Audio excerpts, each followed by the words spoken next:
YouTube, and welcome back to another abnormal tutorial. Today I'm going to be showing you guys how to handstand press. So I'm going to be doing the straight arm press and working on the bent arm press. Alright, so let's get straight into this tutorial. Let's go! So before we get started guys, it's really important you've got to warm up your wrists. I've got a full calisthenics warm-up stretching routine I've made a few years ago that focuses on the wrists and forearms, so do check that out. Alright, the first exercise we're going to get into is going to be a frog stand into a headstand. Now this tutorial is for people who are already quite comfortable and can hold a handstand. They also must be able to do a few pike push-ups, so they should have some decent pushing strength. Pressing into a handstand takes a lot of core control, so that's why we're working in a headstand position, because this allows you to stay inverted but you're not locking your arms up, so you're not really working your shoulders as much. Everything is working on the core, that control of your core. So as you can see, you're just doing inverted knee raises, so you're bringing your knees all the way down and then stretching up as high as you can. If you lose balance, don't worry, you can just roll forwards like I just did and bail out of it.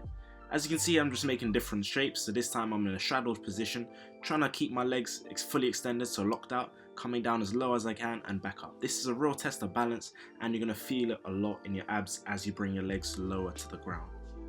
Once you're comfortable with controlling your core upside down, what you want to do is then work on your shoulders. So you need to work on the front part of your shoulders, because that takes a lot of stress when you're pressing into a handstand. See, as you can see, I'm just pressing and kicking up with my legs as high as I can. So this is going to allow you to focus and build the front part of your shoulders. Once you do a few reps of those and you get stronger, you can then practice pressing from a frog stand position into the handstand. And when you get really good, you can start off into a tuck position and just kick right up into a handstand. So this takes a lot of time and practice, but with patience, you will get there. Other strengthening exercise for the front part of your shoulders you can do are handstand push-ups against the wall. I couldn't find any walls here, so I'm just doing it up against the pole. So again, come as low as you can, try and keep your elbows locked and just drive up. And that's going to really put pressure on the front part of your shoulders, which we need to strengthen. Again, slow controlled pike push-ups as shown works as well on your hamstring mobility, but also puts a lot of pressure on the front part of your shoulders and really strengthens them. Once you get comfortable on the floor, you can also use parallettes. So as you can see here, I'm keeping myself in that bent position, so keeping that time under tension on the front part of the shoulders and just kicking up and trying to get a feel of the balance. So as you can see, it looks like I'm kind of floating in the air. That's what you're after. You want to be controlled whenever you're pressing.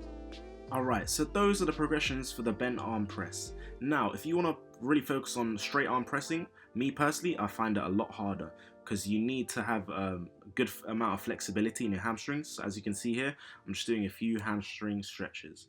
So I'm working in different ranges, going to the side, middle, just trying to get as flexible as possible really in those hammies. Also, it requires a lot more strength because you can't bend your arms, you have to keep them locked out.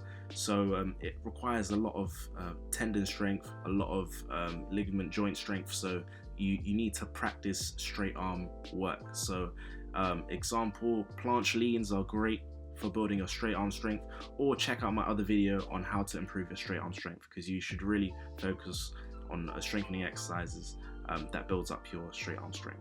So I suggest follow this stretch routine, hold each position for around 30 seconds, perform this in the mornings or before or after your workouts. This is also another great standing hamstring stretch. It allows you to fully push yourself in and get deeper in that stretch. When pressing with straight arms, you also have to have a good pike. So you have to have good pike compressive strength. What that basically means is you have to have good ab compressive strength along with hip mobility. So I'm going to show you a few exercises that work on hip mobility. So as you can see in this straddle position, as you raise up, you really feel the hip flexors firing, and you're going to feel it in your abs as well. This is a great exercise to improve your pike strength. And again, this is great with feet together as well. You just want to go for around 15-20 reps. And as you can see, when you bring your hands further forward, it's a lot harder. And you really feel it in your legs, your abs. It's a proper killer. So now you guys should have a better understanding on how to handstand press. As you can see, follow those progressions. Don't rush into it. It takes a lot of time. Work on your mobility and flexibility. Really important with the pressing movements of the handstand, and you'll be just fine. If you practice, you'll get it. So once again, hope you guys enjoyed the video. It's been your boy Ty from Abnormal Beings. Comment, like, share. Most importantly, subscribe to the YouTube channel, and I'll catch you next week with another video. Peace.